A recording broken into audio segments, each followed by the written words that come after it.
2017 was a banner year at the North Carolina Transportation Museum. There are so many different ways that this year might be remembered. It was the museum's 40th anniversary year.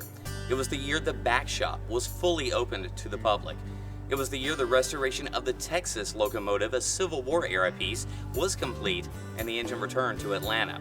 It was the year 5 1930s vehicles were donated to the museum. It was the first year ever for a USO-style show and fireworks during our big military event, July 4th weekend.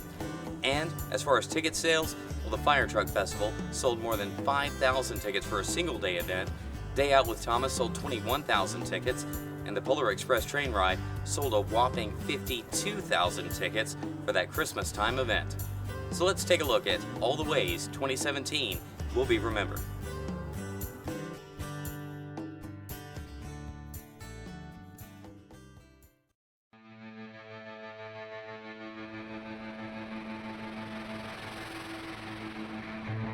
The back shop has long been seen as a building with so much potential, slowly being cleaned, repaired, and renovated over the course of the museum's 40 years. Safety concerns about uneven flooring and other issues kept the building from being open for walkthroughs to the public. 2017 was the year that changed. It was the largest part of numerous improvements across the site. There was new lighting installed at the pedestrian bridge connecting the parking lots. The train boarding platform at Barber Junction Depot was expanded, and many of the site's buildings and the oil tanks were given a fresh coat of paint. The back shop was heavily used for museum events, hosting record numbers of school students for learning to fly, the museum's annual aviation celebration, and our antique tractors and trains show. National Train Day and the annual Spencer Shops Train Show also took advantage of the 90,000 square feet of space the building provides. The back shop not only hosted exhibits, but the continuing restoration work of the Piedmont Airlines DC-3, the Potomac pacemaker, which you'll be hearing a lot about in 2018.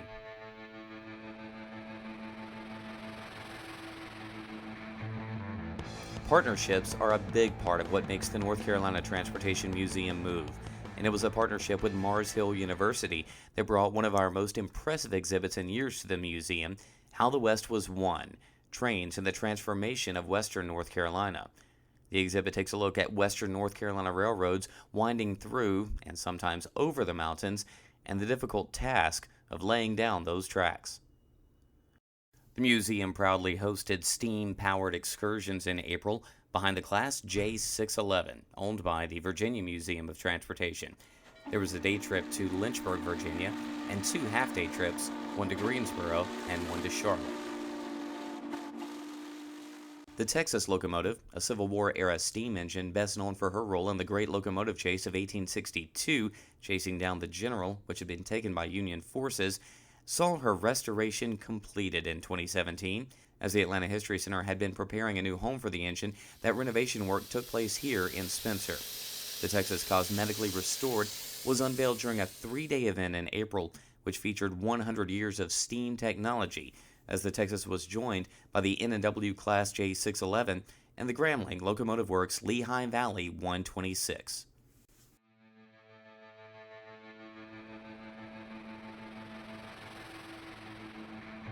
It was a great year for donations to the museum, which included 5 1930s-era vehicles, from a 1935 Packard Super 8 to an International Harvester pickup truck. An ACL Railroad derrick crane also excited rail fans as its long-awaited arrival finally happened in October.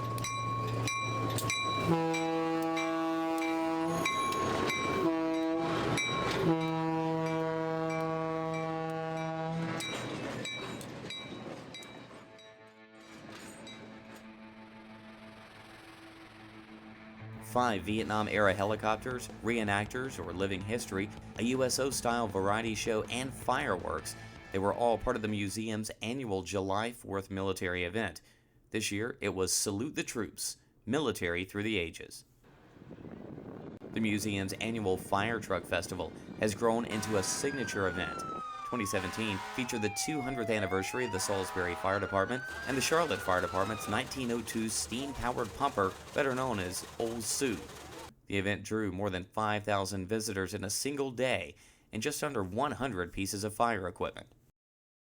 An event that's more than 20 years old at the museum, Day Out with Thomas, saw record numbers in 2017 with more than 21,000 visitors. That's the highest ever reached for the 6-day event in paid attendance. And record attendance means record numbers of smiles from the little ones, seeing Thomas and Percy roll across the museum grounds. The Polar Express train ride continued to grow as well. In only its 4th year, this is now by far the museum's largest event. The first year it was offered in 2014, the sellout event hosted some 14,000 visitors. This past year, in 2017, more than 52,000 attended and saw the classic Christmas story come to life. And record event attendance has fueled an increase in numbers that makes 2017 the North Carolina Transportation Museum's highest visitation year ever, with more than 140,000 visitors.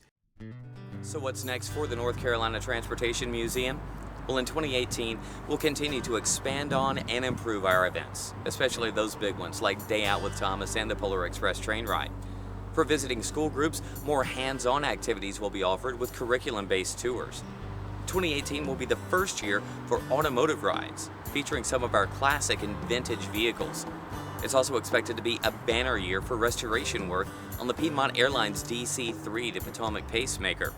Plus, some great exhibits are upcoming. Starting in January, we'll see items from Blackbeard the Pirate's sunken flagship, the Queen Anne's Revenge. Rail equipment restoration, site improvements, they're all planned for 2018. And of course, we'll also be providing train rides all year long, proving, as always, that the North Carolina Transportation Museum is the museum that moves you.